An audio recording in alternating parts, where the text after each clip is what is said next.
तो जय हिंद, नमस्कार, इंग्लैंड जिंदाबाद। बहुत सारे भाई लोग यही सोच रहे हो आने वाली भर्ती में 2026 में एज क्या रहेगी इंडियन आर्मी अग्निवीर में, क्योंकि इस बार बहुत सारे भाई लोग जो है कि ओवर एज हो चुके हैं।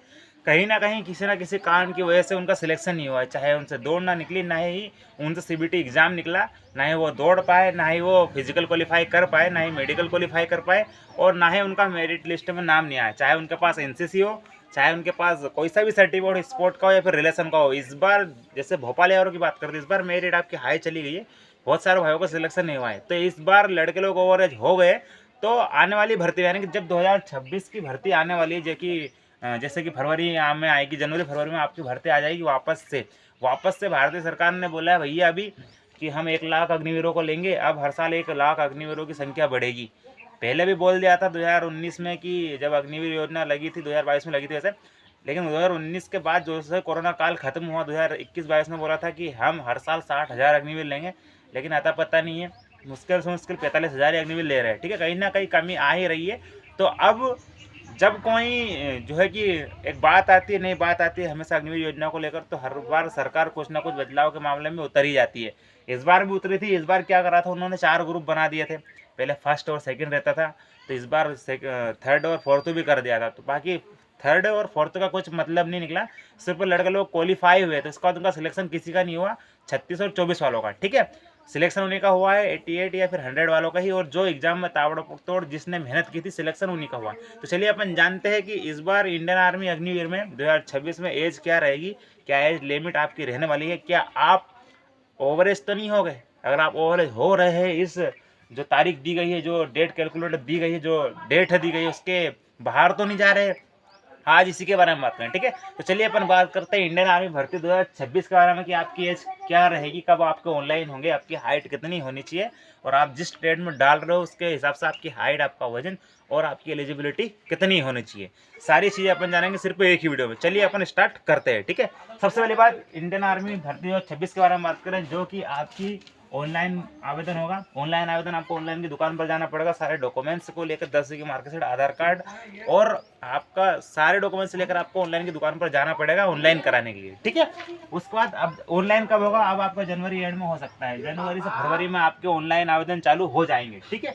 उसके बाद अगर अपन हाइट की बात करते हैं, तो हाइट आपकी 168 सेंटीमीटर होनी चाहिए, मैक्सिमम 168 प्लस तो आपकी हाइट होनी चाहिए। जनरल ड्यूटी के लिए, ट्रेडमैन के लिए थोड़ा कम चल सकती है, क्लर्क के लिए भी और नर्सिंग असिस्टेंट वालों के लिए भी कम चल सकती है, लेकिन जीडी के लिए आपकी हाइट 168 सेंटीमीटर प्लस होनी चाहिए, ठीक है। उसके बाद अगर अपन वेट की बात करेंगे, तो हाइट के अकॉर्डिंग आपका वेट तो नापा जाता है, ऐसा बहुत सारे भाई लोग बोलते हैं, लेकिन ऐसा नहीं है। अगर आपका 50 प्लस भी वेट होता है तो आपका काम चल जाता है और आप क्वालिफाई हो जाते हो फिजिकल में। अगर आपका वेट आपकी हाइट से ज़्यादा कम भी है तो चल जाएगा, लेकिन 50 प्लस तो आपका होना चाहिए, कम से कम 50 प्लस आपकी हाइट, मतलब आपका वजन होना चाहिए, ठीक है। उसके बाद अगर अपन एज की बात करते हैं, अगर आप इतने साल के हो तो यहाँ आप अब इसमें फॉर्म अप्लाई कर सकते हो, अगर आपकी डेट ऑफ बर्थ इसके अंदर ही है। मैं इसलिए बोल रहा हूँ यार कि बहुत सारे भाई लोग इस बार बाहर हो गए, लेकिन पछताना तो आ रहा है। जब अग्निवीर योजना लगी थी तो बोल रहे थे कि हम आने वाले टाइम में एज बढ़ा देंगे, लेकिन एज नहीं बढ़ी, उनसे सिर्फ नर्सिंग असिस्टेंट वालों की ही एज बढ़ती और उनकी ही बढ़ेगी। आने वाले टाइम को कोई नहीं जान सकता मेरा भाई। अगर अग्निवीर योजना में कुछ बड़े बदलाव करने ही होते एज में, तो ये पहले ही कर देते, चुनाव चक्कर में ही कर देते नेता लोगों, ठीक है, लेकिन नहीं करेंगे, ठीक है। लड़के लोगों को यूँ ही परेशान करेंगे। चलिए अपन एज के बारे में बात करें, इसमें एज कैलकुलेट क्या है। बहुत सारा भाई लोग यूट्यूब पर ये बता रहे हैं सर लोग कि इस बार एज 17.5 से 23 साल रहेगी, जीडी के लिए भी, ट्रेडमैन के लिए भी, सभी के लिए, लेकिन ऐसा नहीं है। देखिए मैं बताता हूँ आपको कि 17.5 से 23 साल किस ट्रेड के लिए लेगी, ठीक है। चलिए अपन बात करते हैं, अगर आपकी एज डेट कैलकुलेट की बात करें, अगर आप जनरल ड्यूटी और जो है कि ट्रेडमैन या क्लर्क से फार्म भरते हो, तो आपकी एज कितनी होनी चाहिए। आपकी एज 1 अक्टूबर 2004 से 1 अप्रैल 2009 के बीच में होनी चाहिए। यानी कि आप 20 साल 7-8 महीने की हो जाओगे ना, तो फिर भी आपका फॉर्म नहीं भराएगा, ठीक है। 20 साल 5 महीने के नीचे आपकी एज होनी चाहिए, ठीक है। तो 1 अक्टूबर 2004 से 1 अप्रैल 2009 के बीच में आपकी एज होनी चाहिए, यानी कि 17.5 साल के ही आप होने चाहिए, और लास्ट 21 साल के होने चाहिए। 17.5 से 21 साल के आप होने चाहिए, उससे भीतर ही आपको फॉर्म नहीं भराएगा, ऐसा होता है, ठीक है। उसके बाद डेट किसकी बड़ी है, अगर नर्सिंग असिस्टेंट की अगर अपन बात करें, तो 1 अक्टूबर 2003 से तो 2009 के बीच में आपकी एज होनी चाहिए, अप्रैल का महीना होना चाहिए, ठीक है।